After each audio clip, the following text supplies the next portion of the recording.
Bonjour mesdames et messieurs.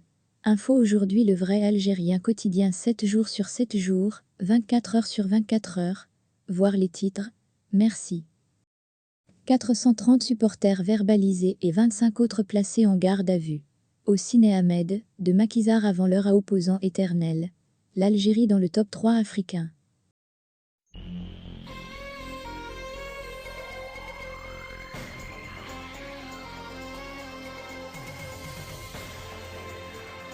Les médias et les politiques français ont largement exagéré l'ampleur des manifestations qui ont suivi la victoire de la sélection algérienne de football lors de la finale de la Coupe arabe organisée le 18 décembre dernier à Doha. Ce jour-là, l'Algérie avait remporté pour la première fois de son histoire la Coupe arabe en battant la Tunisie de 2-0. Une véritable liesse populaire s'est emparée des rues de plusieurs grandes villes françaises à la suite du triomphe de la sélection nationale algérienne de football. Les Algériens forment la première communauté étrangère établie sur le territoire français.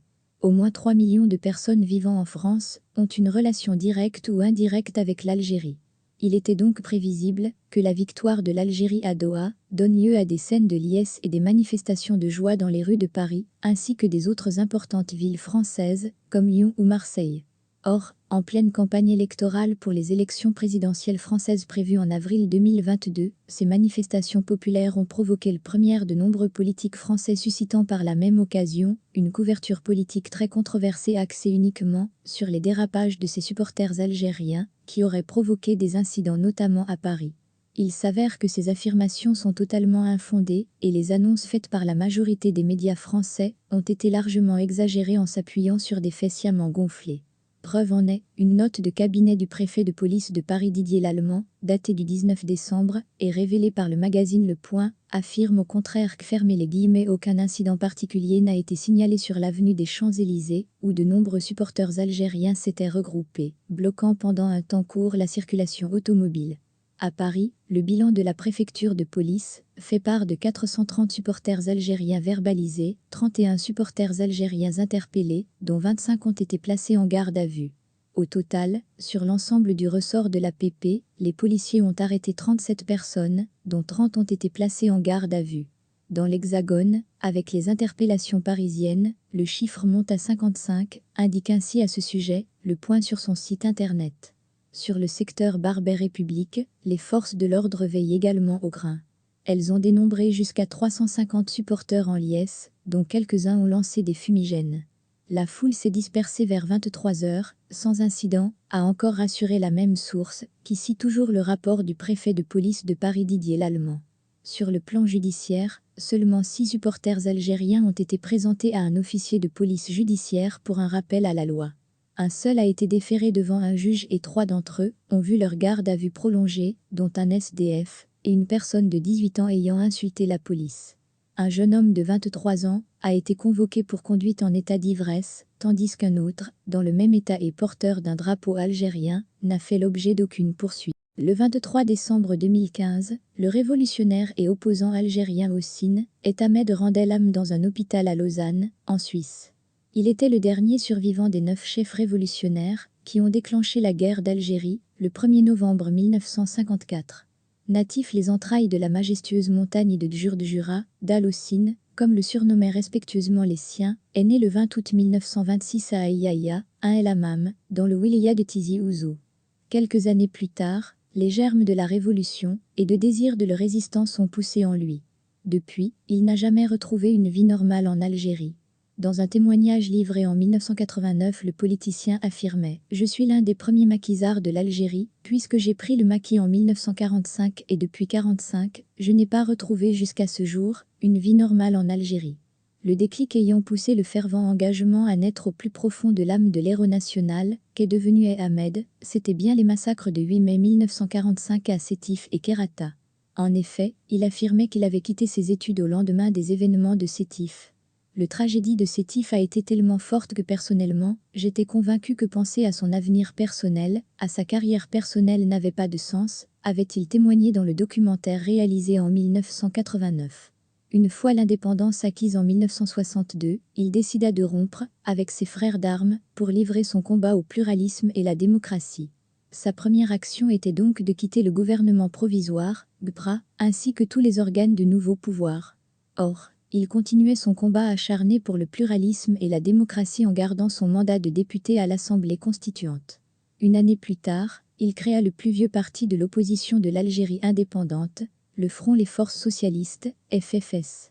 Alors qu'il s'est à peine débarrassé des affres du colonialisme, aussi Ahmed retrouve le vide de Maquisard à l'ère de l'indépendance. En 1964, il est arrêté et condamné à mort par le régime de l'époque. 2 ans plus tard, soit le 1er mai 1966, il s'évade de la prison d'El Arache.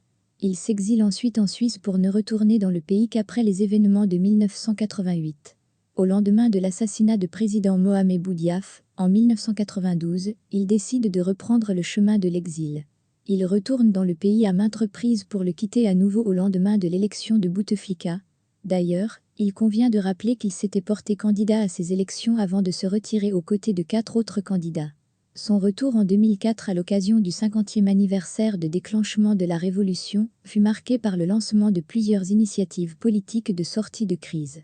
Ces dernières étaient, sans surprise aucune, rejetées et ignorées par le pouvoir en place. Lors d'une conférence de presse qu'il avait alors tenue, il s'est demandé « J'aimerais bien savoir tout d'abord, avant de me renseigner, est-ce qu'il reste quelque chose, les valeurs de novembre pour les jeunes ?» Fermez les guillemets.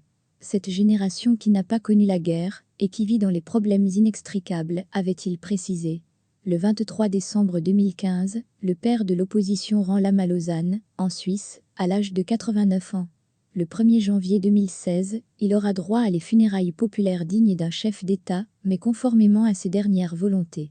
En effet, le dernier membre des 9 chefs ayant déclenché la guerre de libération nationale est enterré auprès des siens dans son village natal à Tamed à El Hammam, aux côtés de sa mère et de son aïeul, Cheikh Mohan Ouloussine. Des dizaines de milliers de personnes ont assisté, le 1er janvier 2016, à l'enterrement de Hosseini Ahmed, à Ayaya, à 160 km au sud-est d'Alger. Ces funérailles ont été au-delà de toutes les attentes. Un jour, la parole reviendra au peuple. Même si la nuit semble longue, le jour et le soleil finiront par se lever sur l'Algérie, disait le visionnaire qu'était Dalossine, suscitant ainsi de l'espoir auprès de ses sons. Les Fennecs algériens ne cessent de présenter un haut niveau, une excellente performance, mais aussi un grand jeu d'équipe, lors de chaque rencontre footballistique qu'ils y jouent. Les résultats et les titres obtenus par ces derniers ne sont pas passés inaperçus.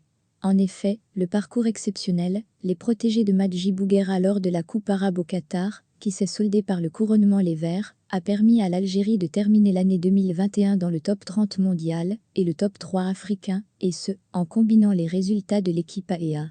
En effet, et grâce à cela, le sélection nationale a pu gagner 3 places au nouveau classement de la FIFA, dévoilé ce jeudi 23 décembre. Le dit classement place l'Algérie 29e au niveau mondial et 3e au niveau continental. À cet effet, les Verts gagnent une place africaine, devançant le Tunisie.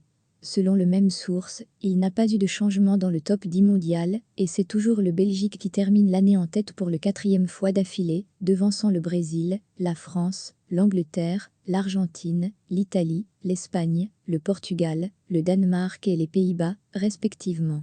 Idem pour l'Afrique, le Sénégal reste leader continental, devançant ainsi, respectivement, le Maroc, l'Algérie, le Tunisie et Nigeria.